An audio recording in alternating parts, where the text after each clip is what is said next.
Some housekeeping items. Just please remember to mute yourself while David is presenting. The program will be recorded, and if you have any questions, at the bottom of the Zoom window, there's a chat icon. You can just put any questions you have in the chat icon, and so David can answer those. And I'd like to introduce David Kelly. He's the CEO of Growth Solutions Team, which is a proven resource and advisor to small businesses that want to achieve new levels of greatness with their firms. Growth Solutions Team provides small businesses the advisory, consulting, leadership development, professional sales training, coaching, and accountability services to support clients in their development.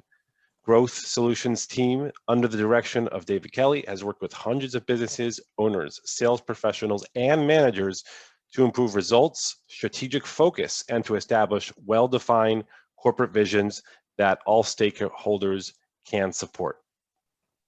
David, I'll turn it over to you.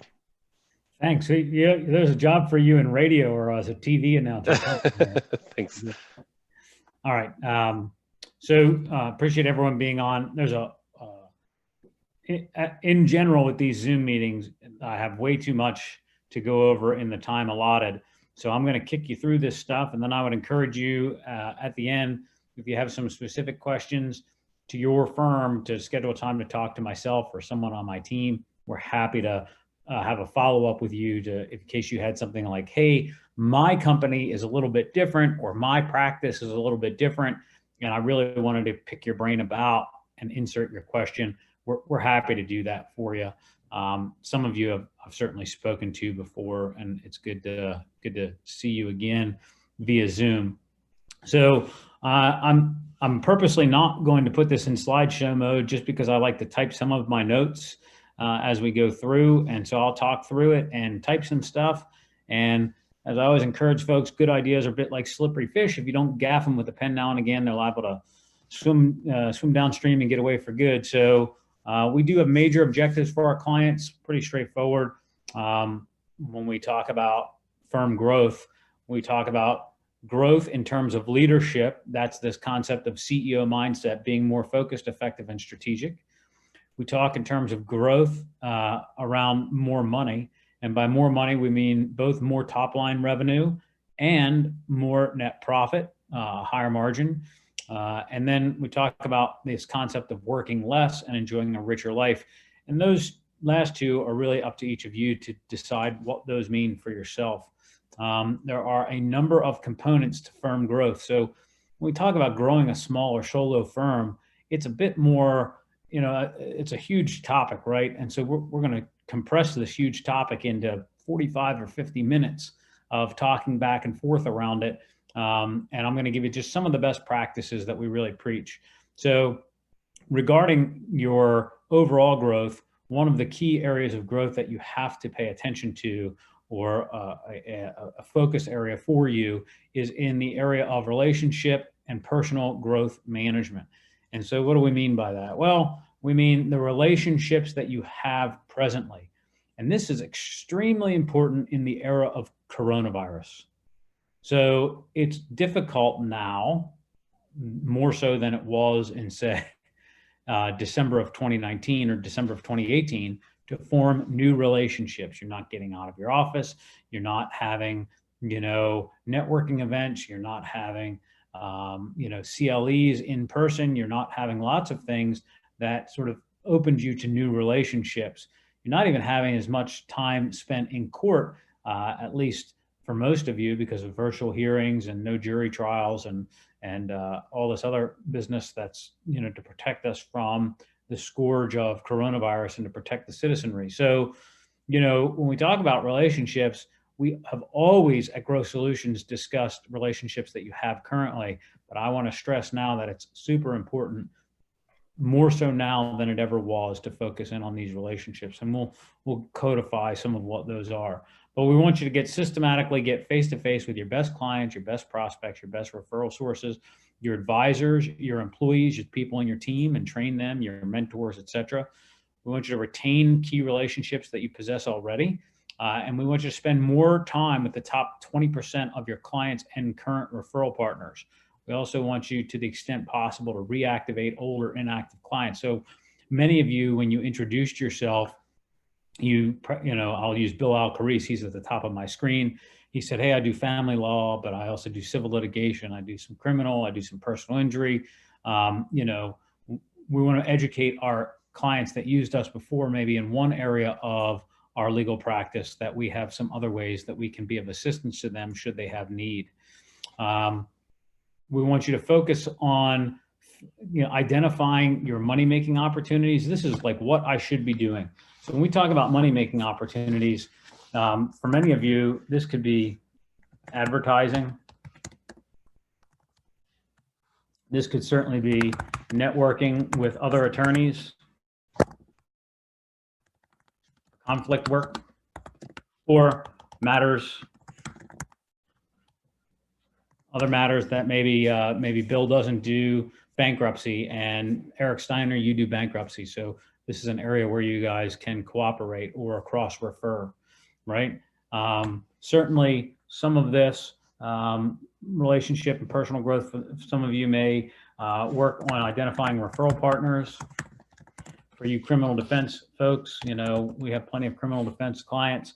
And so maybe you're talking to family law attorneys, maybe you're talking to immigration attorneys, maybe you're talking to bankruptcy attorneys. If you're a family law attorney, maybe you're talking to therapists, maybe you're talking to other family law attorneys that don't practice in the same way that you do. Think mediation or collaborative divorce versus litigation. Some family law attorneys don't like the litigation part of family law. So consider how you're doing that. Some of it would be, speaking engagements or education or content. So all of these things are examples of your money-making opportunities. In other words, what you should be doing to generate business. So, as you think about what those are, regarding changes that you want to make, think about habits that you can adopt. And we're talking here about professional habits, though we would encourage our clients to also adopt some personal habits if they want to. But from a professional standpoint, one thing we want you to be able to do is to, plan each day. So this is a good habit to adopt, right? Plan each day and then to review each day. So if you want to form a habit that's going to dramatically improve your performance, think about spending 3 to 5 minutes in the morning and 3 to 5 minutes at the end of your day. 3 to 5 minutes in the morning, plan your day, review what you're going to do, establish 2 or 3 priorities that you're going to tackle that day. And then when you review your day, you're simply holding yourself accountable. Did I handle the priorities I set? And if you did, pat yourself on the back, do a little dance, and move on. If you didn't, don't beat yourself up, but recommit the next day to identifying 2 or 3 priorities or tasks that you're going to accomplish and make sure that you accomplish them. It's a good idea also to have a role model. We talk about a community of successful people. So, whether this is, whether you're a growth solution client and you have, hundreds of other clients of ours that that you can talk to or lean on when you're going through a problem, or whether it's us, or whether it's someone in your office, or whether it's a peer across the hall, or whether it's your dad. If you're Craig Borchers, your dad's pretty successful, right? Maybe just having someone that you can use as a listening board, a mentor, someone to learn from. Attorneys have this in spades, it seems. And when it comes to the practice of law, most young attorneys get some sort of mentorship from a veteran, seasoned attorney around how to practice the law itself. Most attorneys, however, have this lacking when it comes to general business knowledge. And so we would encourage you to have some sort of role model, mentor, community of success member, peer, colleague, someone that you can learn from, bounce ideas off, that's going to give you really good input onto how to grow your practice. and give you feedback on your ideas. Regarding the personal growth and balance, a lot of what we preach at Growth Solutions is not just to focus on work, but rather this idea of work-life balance. And so what are you going to do this year, upcoming 2021, to enrich your life and to improve your life? Are you going to spend more time with family? Are you going to spend more time on vacation? Are you going to hike the Appalachian Trail? Are you going to sail around the world on your 28-foot, sailboat? Are you going to attend live classes to improve your knowledge? Are you going to go firewalking with Tony Robbins in Florida? What are the things you're going to do? Planning that out, making the plan for the year and putting that stuff on the schedule is a key area of focus to help with the relationships. So in addition to this concept of building relationships that are both client relationships, habits, daily planning, etc., we want to talk about how you stay accountable to what it is you want to do.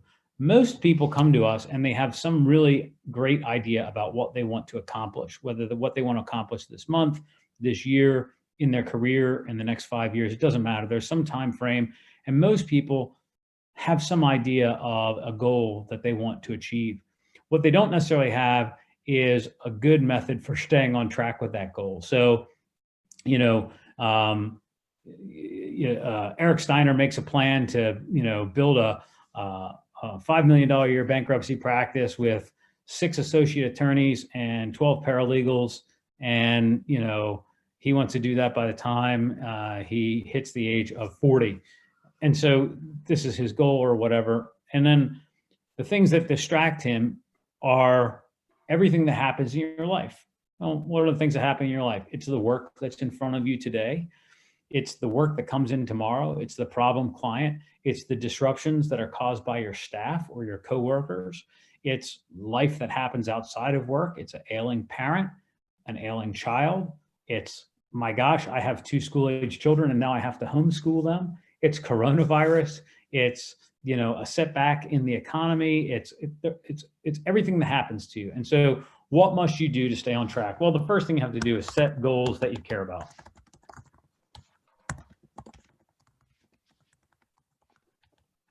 Then you have to review those goals. And this is that 2 times daily I was just talking about. So morning and evening, right? Setting the priorities. We want you to build accountability for yourself. So this is, when we say this, we want you to tell people.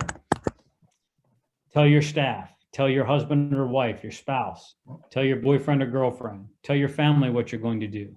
Tell your networking group that you're in. Tell people about your plan, and that will help to hold you accountable. Talk about it as if it's happening. We want you to, in addition to that, have some method for scheduling the plan elements. Pardon my typing. And so we talk about a calendar system. So if you have all these things you're going to do, if Eric's going to call, Bill Alcarise and schedule a meeting, and that's on his plan, well, when's he going to do that? Is it on the calendar? Has he made an appointment to do that? Along those same lines, we want you to track your activities.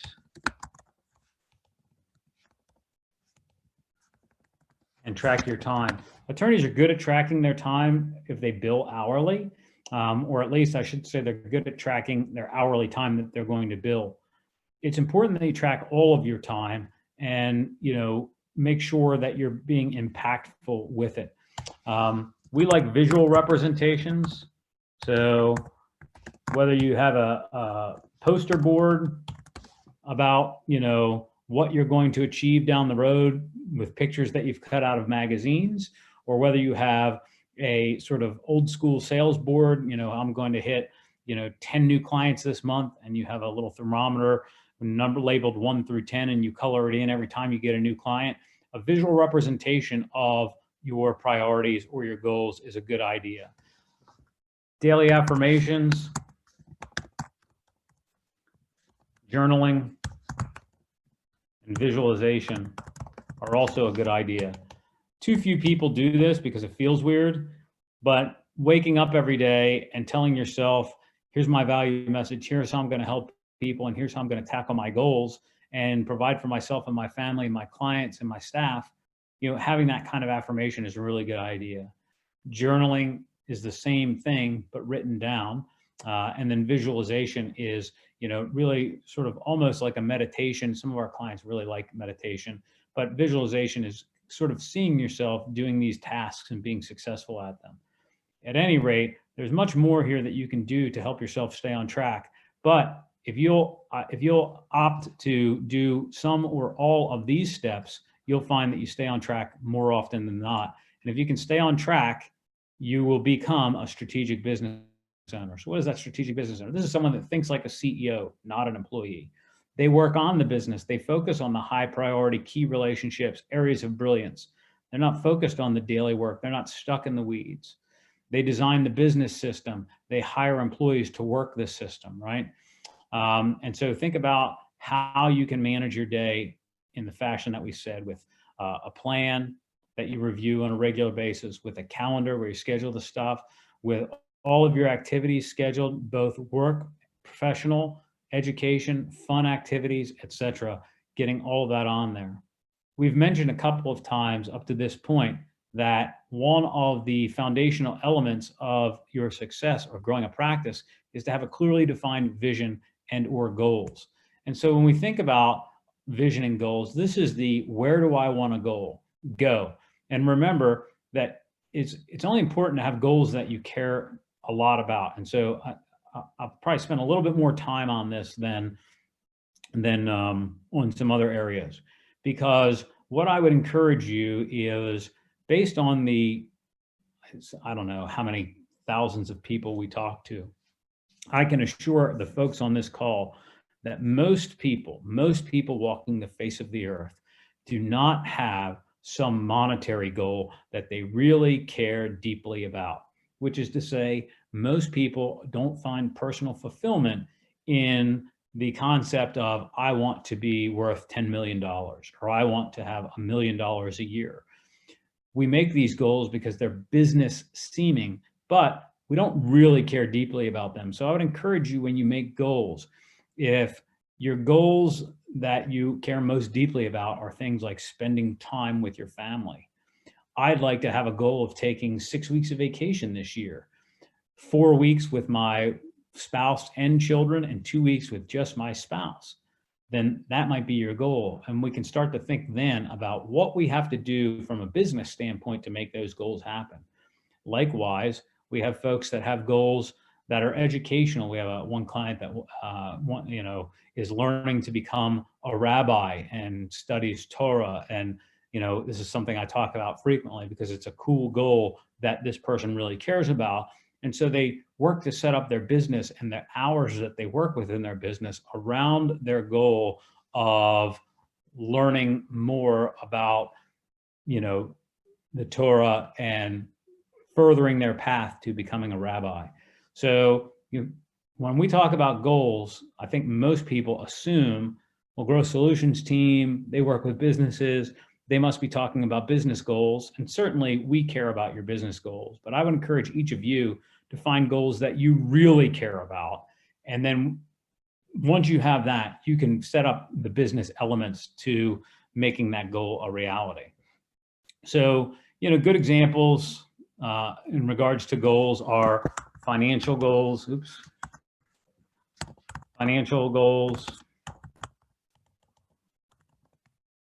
savings goals, I'll call it toys goals. Like we have one client that said, I've always wanted to drive a Porsche.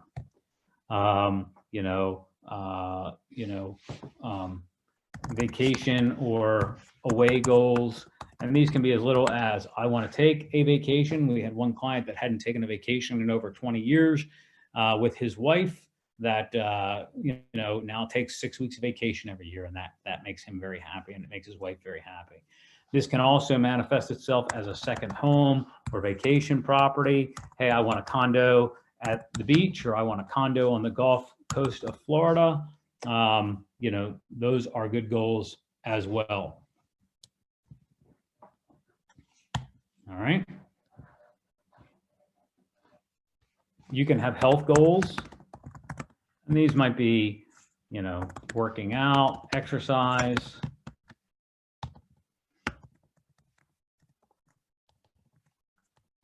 self-care, self-development, whatever. Most people's goals fall into some of these categories. And then there are, of course, monetary goals. Monetary goals being categories of people. And this is like me. I'm wired this way where I say, well, hey, I want to make, you know, $1 million a month. And I really mean it. Like I really am juiced up and excited to make $1 million a month or whatever goal applies. And so if you are wired to really have money as a core value, then monetary goals can be super easy to track. But all these other goals are equally good. So whatever your goals are, consider, you know, how to write them down and then keep them smart, specific, measurable, attainable, really desired, time bound. So I'll give you an example. We're in the holiday season. I've noticed that my clothes are getting a little tighter. And so, you know, like everyone else on January the 1st, I'm sure I'll be starting my health plan. And, you know, I'll say that by March 31st, 2021, I want to weigh 160 pounds. And so, you know, that would have me losing 8 pounds, but from January 1st until March 31st, that's specific. It's measurable. It's achievable. I can absolutely lose 8 pounds in 3 months. It's really desired. I want to, you know, be able to fit into my clothes and not have to buy a new wardrobe. And it's time bound by when? By the end of March. So this is an example of a SMART goal. Here's not a SMART goal. It's January 1st. I want to get in better shape. That's not a SMART goal. We have to define it and make it specific. Regarding some of the implementation that you have to do, you must consider how to market from a business perspective. And when we say market, we mean the real definition, gang, of marketing. And that's to say, well, what is marketing? Well, marketing is about education and evidence. It's about understanding the wants and needs of your customers or potential customers and providing them with sufficient value, educating customers, prospects, and referral sources on why it's advantageous for them to do business with you. So marketing is really about a continual education process. You identify target markets that have a specific need, and then you send them education. That education can come in the form of collateral material, news articles, mailers to their home, email, advertising online, advertising on television. Got a phone? You've got a lawyer, right? So whatever the marketing is, or whatever the vehicle, it doesn't matter. You're educating them and making them aware that you're there, you serve the need that they have, and you can help, and here's how to get in contact with you. At the same time, it's about making yourself credible to these people, which is to say, why should they believe your claim? And so from an advertising standpoint, we see this in repetition, right? It would not make any sense for Nicholas Del Pizzo to start running ads and, you know, put forth a $30,000 ad budget and run all the ads he's going to run inside of 2 weeks and see what happens. We have to repeat that so that people continue to see it and they associate his brand with the type of law that he practices, et cetera, over time. And so we become credible through expressing our value message over time. And we also can become credible through other vehicles, like many of you are super lawyers. Many of you seek ratings online through Avvo. Many of you seek other types of legal ratings that speak to your prominence in your area of law. Many of you have articles that you've got posted, you know, hey, Baltimore jury awards family $2.6 million. Craig Borchers is the attorney on that case, right? So whatever it is, these are all examples of how you're building that credibility to enhance your marketing message. There are essentially 5 ways from a marketing standpoint to grow your business. Keep the customers you have. And, you know, we're going to talk a lot about that because that's the easiest thing to do in terms of coronavirus. So this is a real focus area.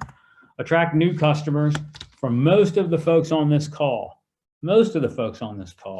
that practice consumer areas of law. So that's bankruptcy, immigration, criminal defense, personal injury, workers' compensation, family law, estate planning, etc. While it's not meant to be exhaustive, one of the things you should be doing, particularly right now, is advertising. And we're talking about direct response advertising.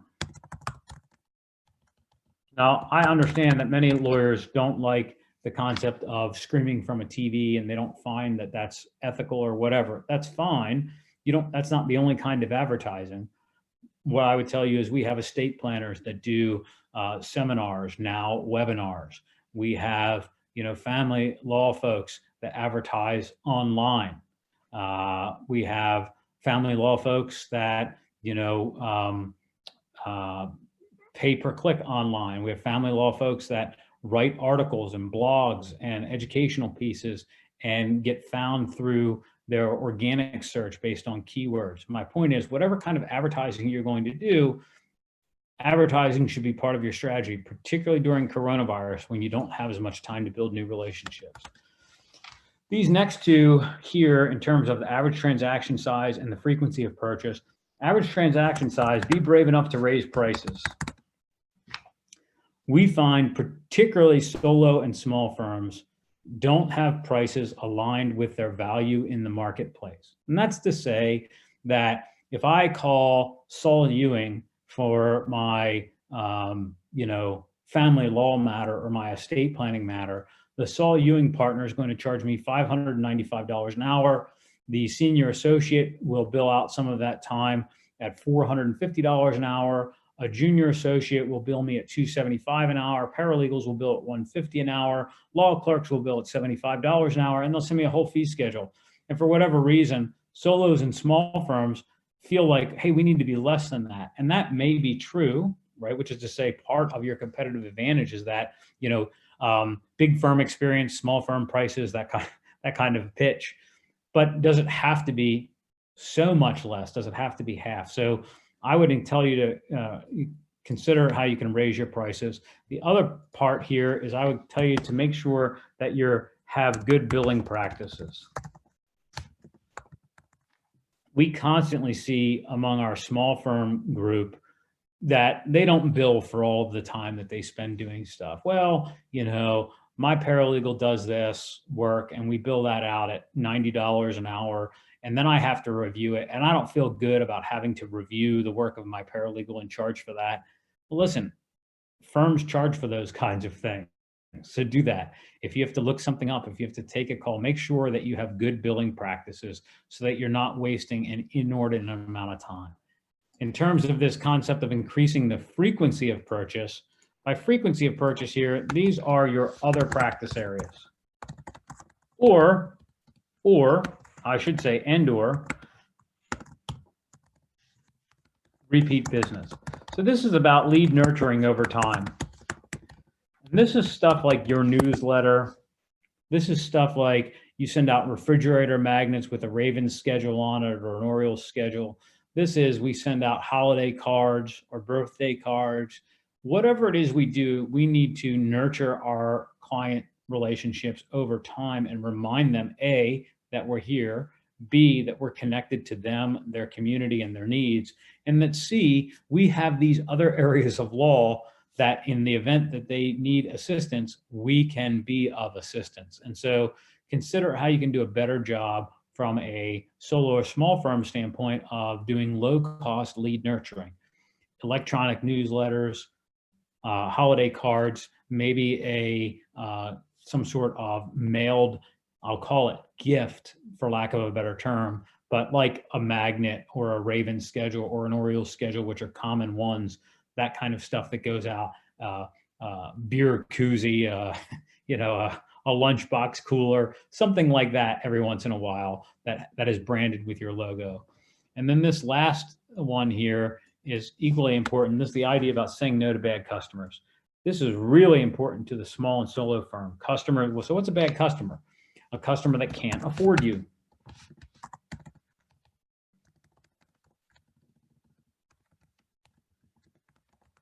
A customer that is super demanding,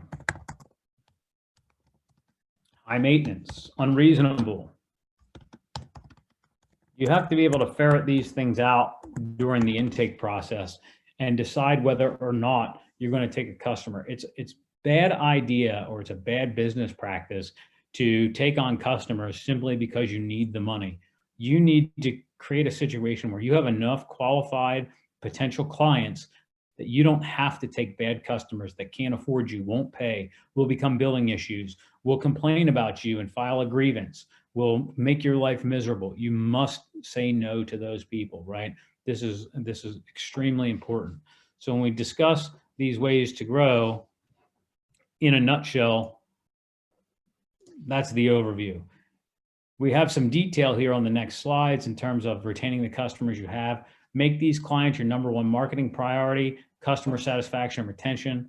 Don't chase strangers when you have loyal friends that spend money with you. And by loyal friends, we don't just mean clients, but also referral partners.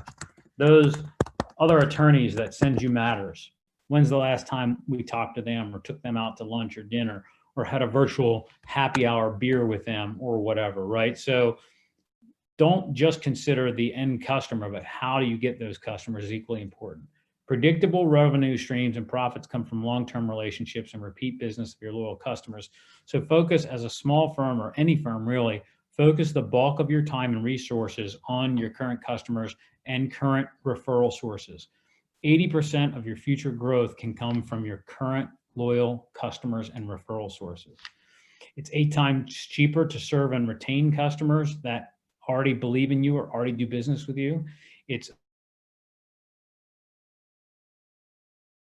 and services. We want to find ways to increase the value to our customer base and find out other areas where we can serve them.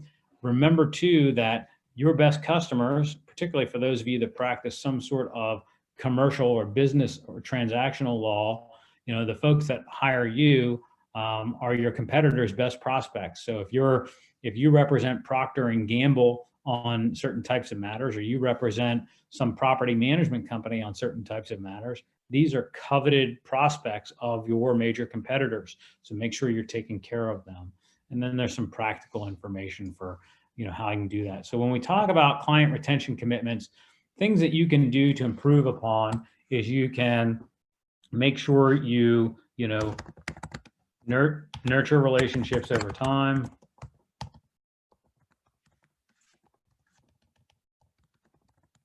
Continual education.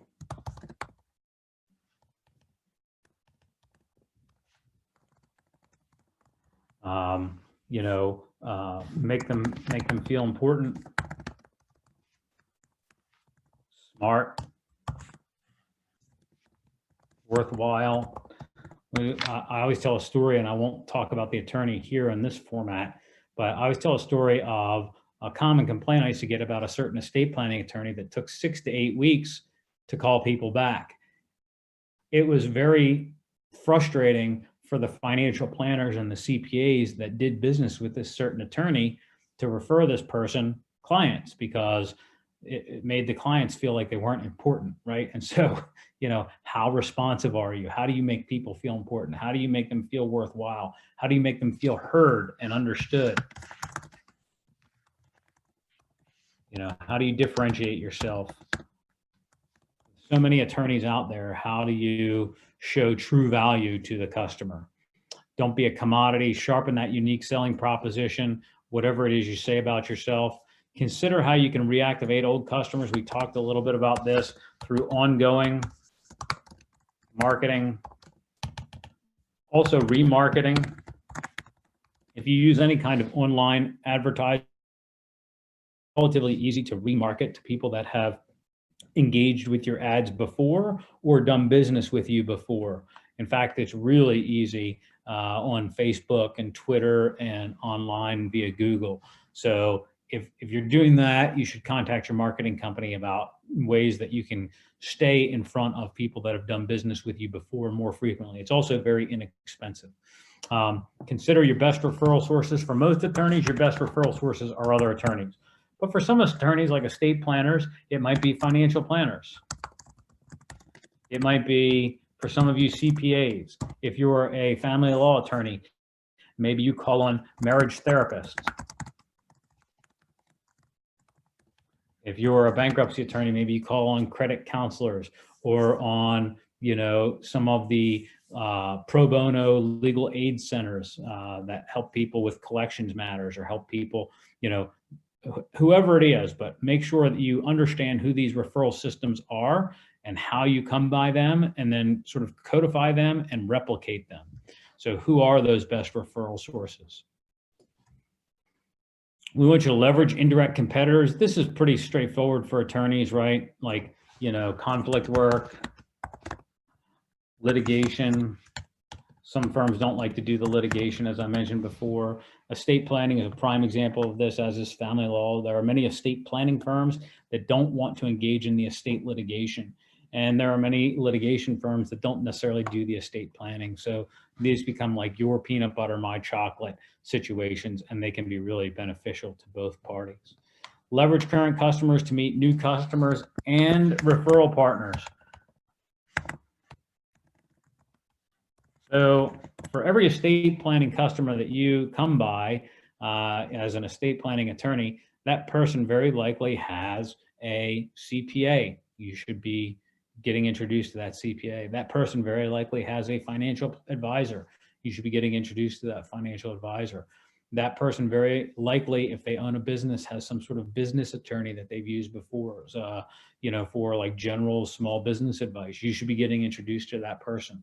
So make sure that you are asking for those relationships and getting them. In addition, think about, in addition to the referral partners and other people they may know, think about the associations they belong to. So if I'm going to just stick on the estate planning example. If I have a client as an estate planning attorney that owns a retail store, I might ask them, well, what trade organizations do they belong to?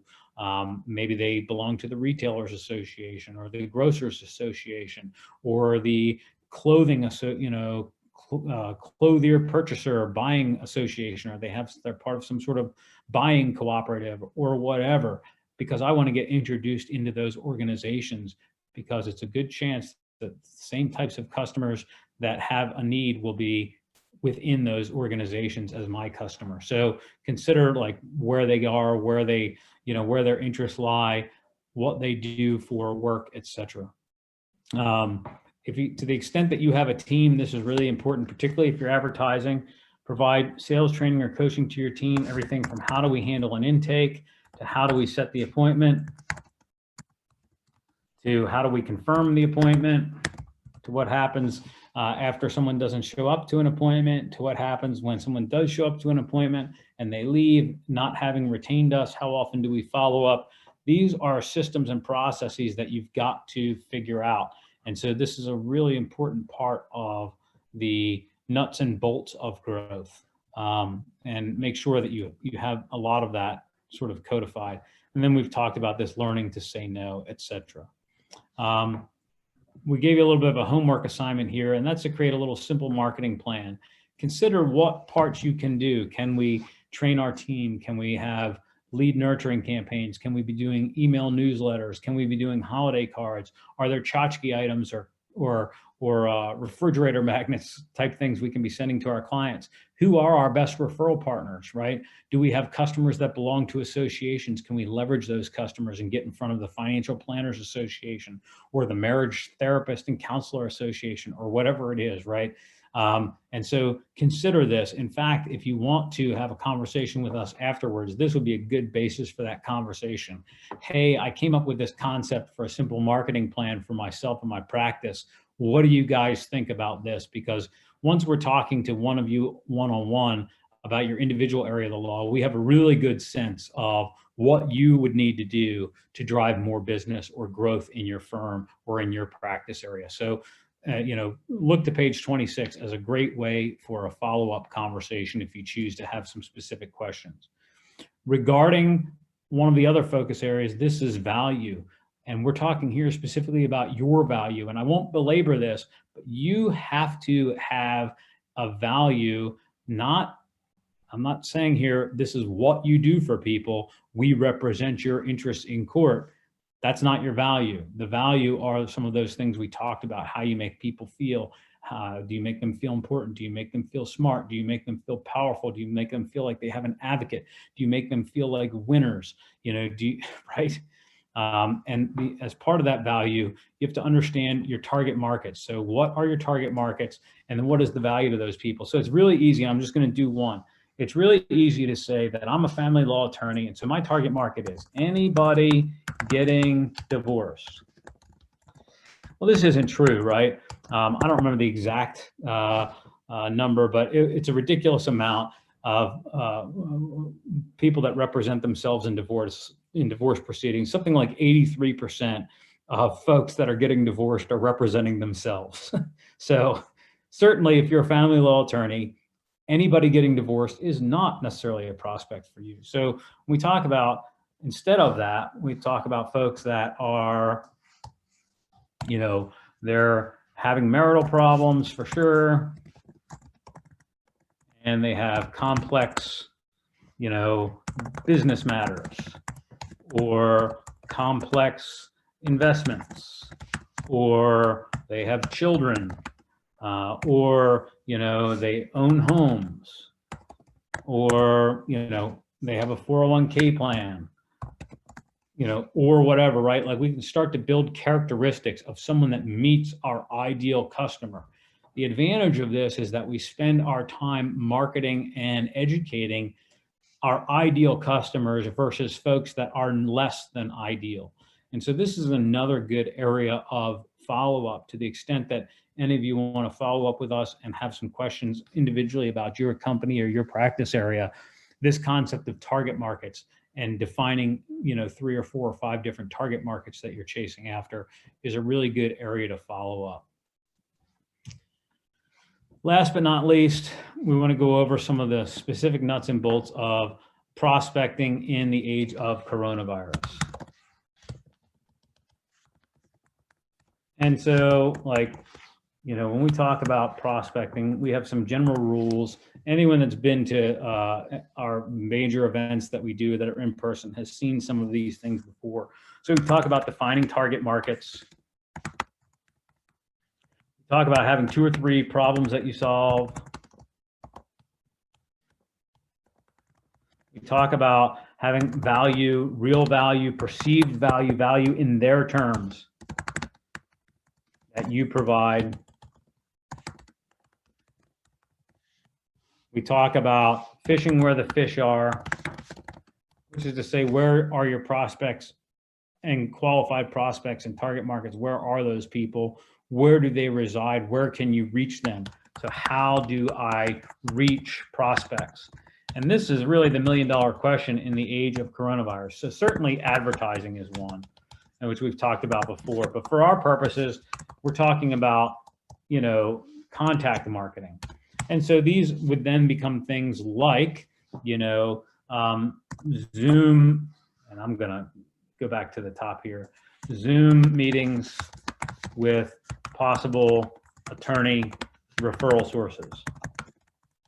This would be a good idea. Certainly the bar associations that you all belong to is a good way to meet complementary attorneys.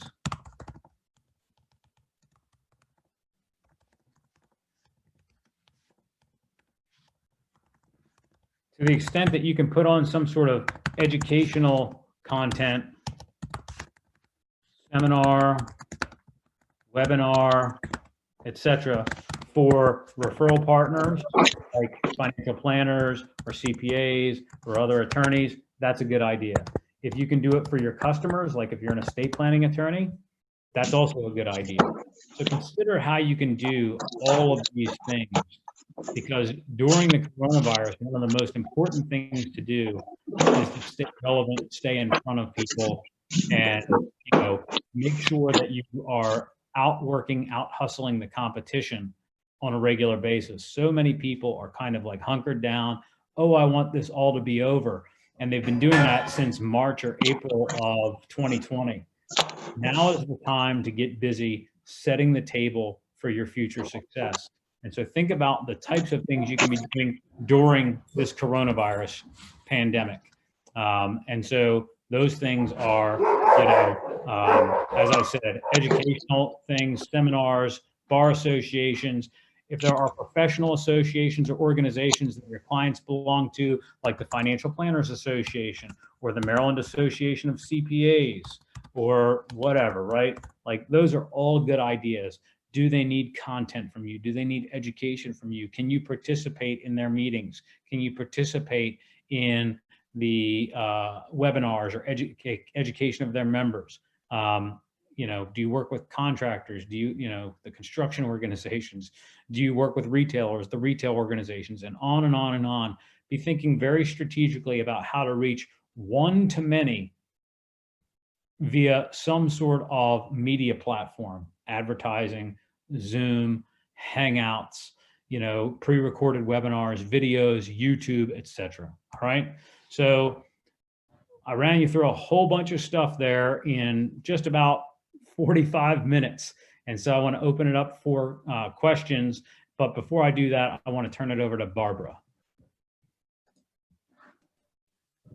Hi, and I've got to apologize for barking dogs. Can you hear me? Okay. So as David had mentioned, we would like to extend a one-on-one strategy session with anyone in attendance here. Typically, we would give you a little bit of information ahead of time just to prepare, get your thoughts together on that so we can focus on the issues or challenges maybe facing your firm and give you block up about a half an hour of time. So just, you can certainly reach out to us. I'll probably reach out to each one of you to see if you'd like to take advantage of that. In addition, if you have follow-on questions or anything like that that can't be answered here, I can make time to set up, you know, for you to speak with David or if I can answer your questions. Also, with your permission, we'd like to add each and every one of you to our list of, you know, part of our network and include you in upcoming events, remote, virtual type of networking events, or if we ever get back to in-person events, things that could be advantageous for you from a connection standpoint. So thank you again, Eric, for thinking of us and having us here today. And I guess we can kind of open up to questions at this point.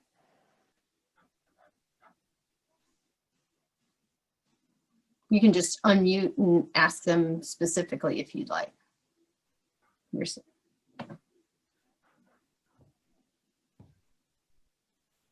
I don't know, maybe David did a good job and you guys don't have any follow-on. If there are no questions, I'll turn it back over. I would be curious to Eric to wrap it up. All right, so thank you, everybody. Let's also thank the Baltimore County Bar Association, Craig and Amber as well, and certainly David and Barbara for your time. If anybody has any questions, they can reach out to myself and I can provide you with David or Barbara's information, or and that's in my email address is eric@steinerlawgroup.com.